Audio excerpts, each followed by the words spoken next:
I had only some business contact with him because Miramax owned Nanny McPhee for a while and were very, very difficult and obstructive about, because his bullying behaviour patterns also existed in his business world.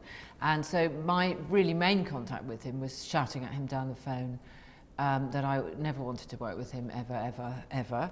And so when I came into rooms where he was, which often happened, he would look, well, actually frightened.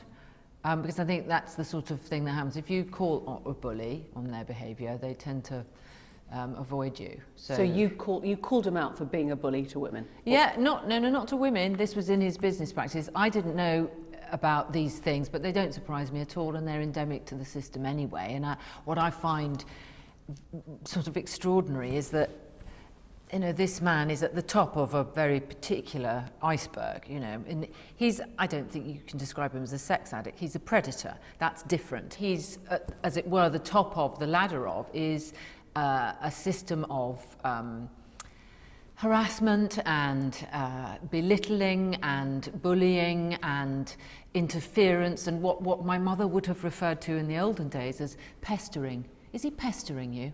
That's the word we used to use in the olden days, if you recall. This has been part of our world, women's world, since time immemorial. So what we need to start talking about is the crisis in masculinity, the crisis of extreme masculinity, which is this sort of behaviour, and the fact that it is not only okay, but it also is represented by the most powerful man in the world at the moment. So when you describe him as being the tip of the iceberg, do you think there are others like that in your industry in Hollywood? Of course. Many? Many. To that degree?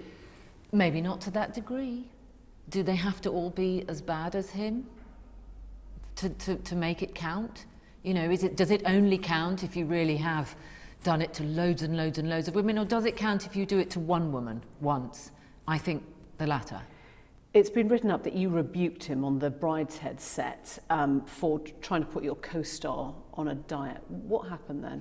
Well, it wasn't Harvey, actually. It was the other producers, and I just...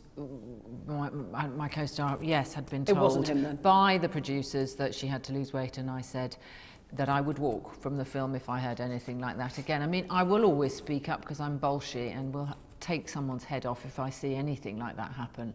But I'm lucky. I've had education. I'm white, which makes it easier for me to speak up, for instance, than any woman of colour. I've worked sort of independently until I was 30, so I was always extremely feminist, extremely aware of the oppressions and just the little run of small cruelties, humiliations that women all experience. I mean, there are 66 million people in this country, and maybe 35 million of them are women. Now, you speak to any of those women over the age of 15, and they will all have a story to tell you about some kind of harassment, whether it's being felt up on the tube, happened to my daughter the other day, whether it's being 9 years old at a children's party and some magician sticking his tongue down my throat, whether it's being in a lift with an older, powerful man who I was getting on with quite well when I was 24 and suddenly he lunged at me. Everybody's got stories like that. Everyone. When you knew Harvey Weinstein as a bully, is that something that you would have passed on to other people? Did you tell people that was what you'd encountered, or did you feel that wasn't your place? No, I didn't. I mean, we discussed it. I discussed it at length with my producer, Lindsay Duran. We discussed the fact that we were really glad to get our property away from him, and I often expressed the feeling that I had of... I mean, whenever I was in a room with him, he gave off the most appalling aura. So how would you explain, we know now that people knew about this for decades, his sexual behaviour. The directors, the agents, the fixers who seem to push these women, actresses, into the lion's mouth. How do you explain that? Isn't it the same story as Jimmy Savile? It's the same story, Emily. If someone's powerful, you can say, as the nurses used to do in those hospitals, right. Be careful. Pretend you're asleep. Pretend you're asleep. So some of the agents may have said, look, he's a little bit oily, he's a little bit this. Don't worry, again, he might pester you a bit, but, go in. Because one of the big problems about the way in which our systems work at the moment is that there are so many blind eyes, and we can't keep making the women to whom this happens responsible. They're the ones who've got to speak. Why? But We've got to look and say, nurses, this is happening, and say, this is happening. But the difference with the nurses is they were trying to protect the patients from somebody that they knew was predatory. With directors or agents or fixers, they were pushing these women sometimes into his line of fire. Yeah, it's pretty filthy, right? That's a conspiracy of silence. And I think there are probably about 1 million missed opportunities to call this man out on his disgusting behaviour. His spokeswoman has said that the sex that he had was consensual. You will have heard, as I have heard, of certain women who choose to play the game in Hollywood, that they know it's a hugely competitive industry, that they reckon or make the decision that a sexual favour may be worth a part in a blockbuster movie. That does go on, doesn't it? Of course, I'm sure it does. I think that one of the points made today actually by women in film is that one of the ways in which we can avoid that kind of power, because that's a power struggle. That's not about their decision being a wrong decision. That's about the system being so wrong that their only choice, they see their only choice to be this choice that isn't a choice. In fact, it's about power. It's about that I have no power. And that's because in our systems, there are not nearly enough women, particularly in Hollywood, in positions of power. There aren't enough women at the top of the tree in the studios who could perhaps balance everything out. There aren't enough women on set. You know, crews can be very, with young women in particular. There just aren't enough women, actually. So this is part of our difficulty. This is part of the rebalancing. This is a gender dysfunction, and the other thing it is a public health issue. This is not about one man's crimes against women. This is about our systems imbalances, our systems gender crisis. And we have to act on this. We have to turn this on its head. We can't allow this to continue, because what it means is naturally vulnerable people are going to continue to be preyed upon, whether Harvey Weinstein goes to jail or not. This is not about victim blaming, but the culture of couch casting, where women feel that they may have to give sexual favours for parts, is something that has been going on for decades. Since women were women. So what happens if they just say no? Sometimes they don't get the part. Really? Well, unless you've got producers next to those directors who are saying, I think that one's the best one. And the director's saying, no, I think, you know, and the producer says, that's because you've slept with her. You made her sleep with you. That's what's got to happen. People have to be called out on their behaviour. All the time. Yeah. That's all the time.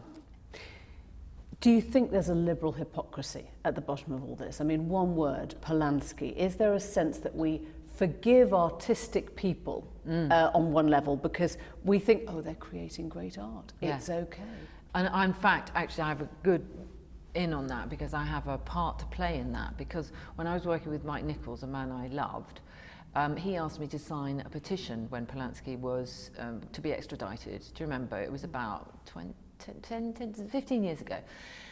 And I signed it without really thinking about it. And then I was called on it by some young feminists at my son's university. And they said, this man's a rapist. He raped this woman. I watched the documentaries about it, and I decided that I had been wrong, that I had been absolutely, as you say, bamboozled by, not only by Mike's influence over me, but by my respect for his art. Absolutely. So I stood back, I took my name off the petition and explained myself to those who supported Polanski. So what should happen now? Do you think, on a practical level, his CBE should be revoked? Sure. I mean, you know, that's not the most important thing to me. The most important thing to me is that we extrapolate from this event what's really going on. That's what's most important. Otherwise, all that's going to happen is everyone is going to go, well, do you remember Jimmy Savile? Do you remember Harvey Weinstein? And not go, what we need to say is we need to change this. If we want to do something, we have to get more women into this profession in positions of power. This is the moment you say, I think Hollywood will now change. Can you say that hand on heart? No, I can't. I can't. But I do see and hear a lot of voices, And I do want to add mine to theirs and say that Hollywood can and must change. And if everyone is talking about Harvey Weinstein right now, and you've suggested there are probably plenty of others who are guilty of pretty similar behaviour, why aren't people coming out about the others? I think it's hard. Actually, some people, I mean, from what I've read, some women have absolutely said that other directors have tried it on with them. Some women have come out and said that, actually, if you look at the materials. Perhaps the more of us who say this is endemic, let's just say it's endemic. You know, and I've just said I've been, you know, I spent my 20s trying to get old men's tongues out of my mouth, you know, because they were just thought, well, she's up for it. You know, so I would imagine that happens really very regularly. And so perhaps this is a moment when we can say to men and women, open your eyes and open your mouths and say something.